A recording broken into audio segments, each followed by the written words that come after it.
Daily time management ఎలా చేయాలి, దీని మీద నేను చాలాసార్లు చెప్పాను, మళ్ళీ కూడా చెప్తాను. టైం వేస్ట్ చేయకుండా ఉంటే టైం ఆటోమేటిక్గా మేనేజ్ అయిపోద్ది. టైం వేస్ట్ చేయకుండా ఉంటే టైం ఆటోమేటిక్గా మేనేజ్ అయిపోద్ది. అండ్ మనం ఒకటి సాధిద్దాం అనుకుంటాం, లేదా ఒక పని చేద్దాం అనుకుంటాం. ఒక యాక్టివిస్ట్ ఉన్నాడు, ఈరోజు నేను పోరాడాలనుకుంటాడు.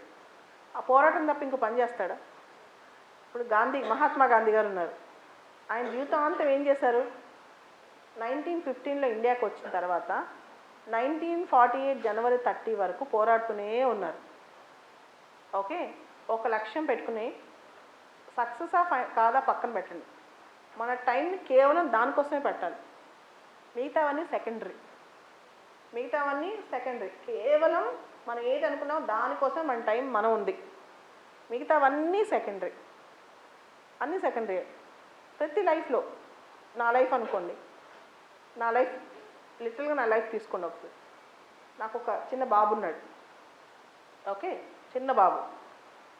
వాడి లైఫ్ నాతోనే కదా, నా లైఫ్ నాతోనే, నా ఫ్యామిలీ, నాకున్న ఎయిమ్స్, ఆలోచనలు, ఇవన్నీ ఎన్నున్నా సరే నా లైఫ్లో నాకు తెలిసి నేను పెద్ద టైం వేస్ట్ చేయను. ఎన్ని ఉన్నా సరే ప్రయారిటైజేషన్, చాలా ప్రయారిటైజ్ చేస్తాను. అది మీరు కూడా నేర్చుకోండి. అంటే మనం అనుకున్న టైంలో అనుకున్నట్టు చేసేయాలి. అది చేయనప్పుడు మన లైఫ్లోంచి మనం కోల్పోతాం అన్నీ. Every life is unique. మీరు ఇది నమ్మండి. ఫస్ట్ మనం ఏమనుకుంటామంటే, మొన్న వెళ్తూ ఉన్నాను, ఎక్కడ నెక్లెస్ రోడ్లో వెళ్తున్నాను, ఈలోపు సీఎం కారో ఎవరో వస్తుంది, కాన్వే. 10 నిమిషాలు ఆపేశారు.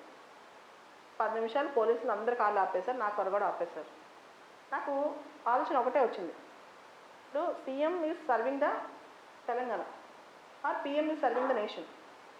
నా టైంలో నా టైం 10 మినిట్స్లో నేను ఒక టాపిక్ నేర్చుకుంటాను, ఇంకో టాపిక్ ఇంకోటి ఎక్స్ప్లెయిన్ చేస్తాను, లేదా ఇంకో దాని గురించి అవగాహన చేసుకుంటాను. ఒక బెగ్గర్ టైం అయినా, ఒక టీచర్ టైం అయినా, ఒక సీఎం టైం అయినా, అందరి టైం ఒకటే. Every one have a value, same value. ఎందుకంటే గాడ్ అందరినీ ఒక దానిలో ఈక్వల్గా చేశాడు. లిమిటెడ్ టైం ఇచ్చాడు ప్రతి లైఫ్ ఒక లిమిటెడ్ టైం ఇచ్చాడు. ఆ టైంని మీరు కొలవండి.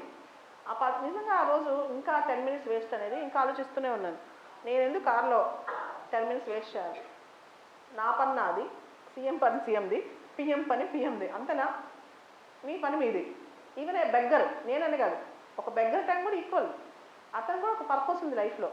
ప్రతి ఒక్కరికి ఒక పర్పస్ ఉంది. దానికోసం దేవుడు మనకి టైం ఇచ్చాడు. ఆ టైం లిమిటెడ్ టైం. అండ్ మా ఫ్రెండ్ ఒక అమ్మాయి ఉండేది, తను ఒక మాట అనేది నాతో, ఏది ఇప్పుడు కాదు, 2004లో అనేది, 1 లక్ష రూపాయలు ఇస్తే 1 గంట ఎక్స్ట్రా జీవితంలో వచ్చిద్దా అని. నువ్వు 1 లక్ష రూపాయలు ఇస్తే 1 గంట ఎక్స్ట్రా జీవితంలో వచ్చిద్దని. అది తెలుసుకున్న తర్వాత ఆమె జడ్జ్ అయిపోయింది. ఆ మాట అనే అమ్మాయి జడ్జ్ అయిపోయింది. ఇప్పుడు పెద్ద జడ్జ్ నూజివీడులో. అర్థమైందా? 1 గంట టైంకి 1 లక్ష రూపాయలు ఇది గంట టైం అయినా, 1 లక్ష ఇచ్చినా గంట టైం వచ్చిద్దాన్ని. ఈ దృష్టి గుర్తుపెట్టుకోండి, ఈ మాట గుర్తుపెట్టుకోండి. నువ్వేం చేసినా గంట టైం నీకు రాదు. ఆ గంట టైం ఎప్పుడు పోగొట్టుకోవద్దు, ఎవరి కోసం పోగొట్టుకోవద్దు. You should be selfish. Time management విషయంలో మీ అంత సెల్ఫిష్గా ఎవరు ఉండకూడదు. నేను చూసిన ప్రతి సక్సెస్ఫుల్ వ్యక్తి వెనకాల ఈ సెల్ఫిష్నెస్ ఉంది. 1 గంట టైం వేస్ట్ చేస్తే వాళ్ళు చాలా అసహనం అయిపోతారు, ఇరిటేట్ అయిపోతారు, చిరాకు పడిపోతారు. అది సెల్ఫిష్నెస్ అనుకోవచ్చు, టైం మేనేజ్మెంట్ అనుకోవచ్చు, లేదా వాళ్ళ గురించి వాళ్ళు ఆలోచించి తీరు అనిపించుకోవచ్చు. ఒకసారి నాకు కూడా కోపం వస్తుంది, ఏం వెయిట్ చేయొచ్చు కదా అని. కానీ వాళ్ళు చేసేది చాలా కరెక్ట్. గంట time is equal to life, 1 hour time is equal to 1 life. గుర్తుపెట్టుకోండి, ఇది రాసి పెట్టుకోండి ఎక్కడైనా. ఓకే, సో ఇది గుర్తుపెట్టుకుంటే టైం మేనేజ్మెంట్ అయిపోద్ది. అనుకునేవన్నీ చేయలేం కాబోచ్చే, మ్యాక్సిమం చేసేస్తాం.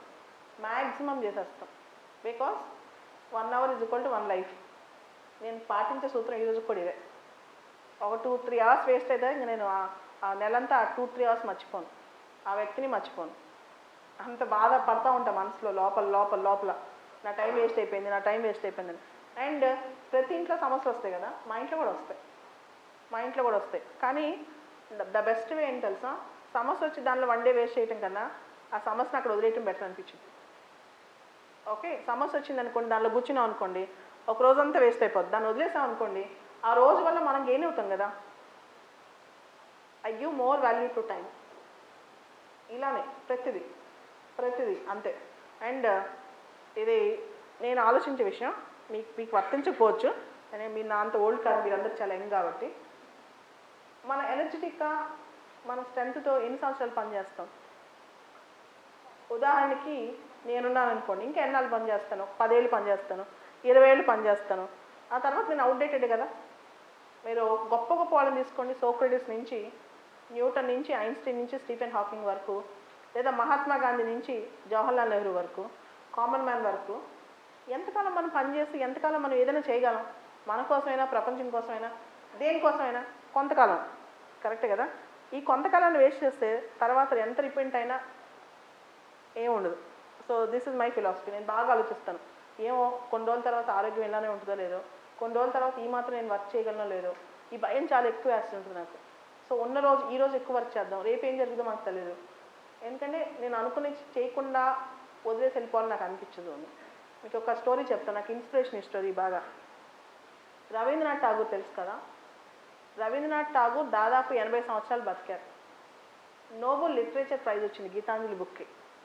మంచి ఎడ్యుకేషనిస్ట్, పేట్రియాట్, శాంతినికేతన్ లాంటివి స్థాపించారు. దేశభక్తి ఎక్కువ ఉన్న వ్యక్తి, పెయింటర్. జీవితంలో ఆయన ఎంటర్ అవ్వని ఫీల్డ్ అంటే ఏది లేదు, అన్నిట్లో ఎంటర్ అయ్యారు, అన్నిట్లో గొప్ప అనిపించుకున్నారు. ఆయనకి దాదాపు చనిపోయే టైం వచ్చినప్పుడు డెత్ బెడ్ మీద ఉంటారు, అంటే ఇంకా చనిపోవడానికి దగ్గరగా ఉంటారనమాట. వాళ్ళ ఫ్రెండ్ ఒక ఆయన చూడటానికి వెళ్తారనమాట. చూడటానికి వెళ్తే రవీంద్రనాథ్ ఠాగూర్ కళ్ళలోంచి నీళ్ళు బయటకు వస్తాయంట. బయటకు వస్తే ఫ్రెండ్ అడుగుతారు, ఎందుకు భయపడుతున్నావు, నువ్వు చావుకు భయపడుతున్నావా అని. ఠాగూర్ అప్పుడు అంటారంట, నేను చావుకు భయపడలేదు, నా మైండ్లో, నా ఆలోచనలో ఇంకా 100,000 సూక్తులు, 100,000 కథలు వస్తున్నాయి, 100,000 పంక్తులు వస్తున్నాయి. అవన్నీ రాయటానికి నాకు ఓపిక లేదు, నాకు టైం లేదు, ఇవన్నీ వదిలేసి వెళ్ళిపోతున్నాను నేను అని. కానీ నేను జీవితంలో ఎక్కడ ఏ క్షణం వృధా చేయలేదు. స్టిల్ నేను చేయాల్సిన ఇంకా చాలా మిగిలిపోయింది, ఇప్పుడే నా జీవితం అయిపోయింది, ఇంకా చేయాల్సిన పని ఉంది కదా అనిపిస్తుంది అన్నారంట.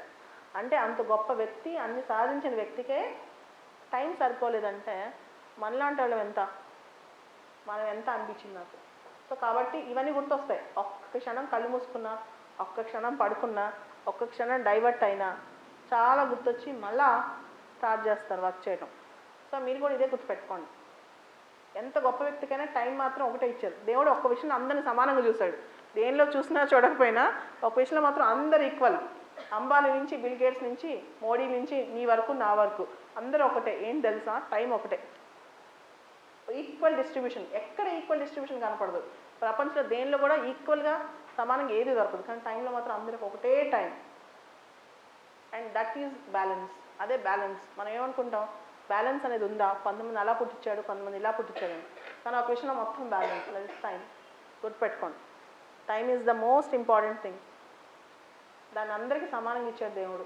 దేవుడు అంటే దేవుడు అని కాదు, డెస్టినీ. ఈ క్రియేషన్ మన అలా చూసిందనమాట.